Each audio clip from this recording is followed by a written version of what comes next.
தமிழ்நாட்டில் சென்னை போன்ற முக்கிய நகரங்களில் தங்கத்தின் வர்த்தகம் மிகவும் அதிகமாக உள்ளது. சர்வதேச பொருளாதார நிலவரத்திற்கு ஏற்ப இந்தியாவில் தங்கத்தின் விலை அவ்வப்போது உயர்ந்தும் குறைந்தும் வருகிறது. அந்த வகையில் கடந்த சில தினங்களுக்கு முன்பு விலை அதிரடியாக குறைந்த நிலையில் தங்கம் ஒரு சவரன் ரூபாய் 65,800க்கு விற்பனை செய்யப்பட்டது. படிப்படியாக உயர்ந்த தங்கம் விலை சமீபத்தில் ரூபாய் 74,000 கடந்து வரலாற்றில் புதிய உச்சத்தை தொட்டது. இதனை அடுத்து தங்கம் விலை தொடர்ந்து ஏற்ற இறக்கத்தை சந்தித்து வந்தது. அந்த வகையில் தங்கம் விலை நேற்று முன்தினம் கிராமுக்கு ரூபாய் 195 குறைந்து ரூபாய் 8,610க்கும், சவரனுக்கு ரூபாய் 1,560 குறைந்து ரூபாய் 68,880க்கும் விற்பனையானது. தொடர்ந்து தங்கம் விலை இன்று அதிரடியாக உயர்ந்துள்ளது.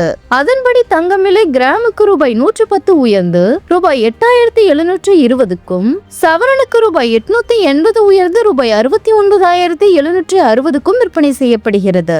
வெள்ளி விலை 1 கிராம் ரூபாய் 107க்கும், பார் வெள்ளி ரூபாய் 1,08,000க்கும் விற்பனையாகிறது. இந்த நிலையில் தங்கம் இன்று விலை மாற்றமின்றி 1 கிராம் ரூபாய் 8,720க்கும், ஒரு சவரன் ரூபாய் 69,760க்கும் விற்பனை செய்யப்படுகிறது.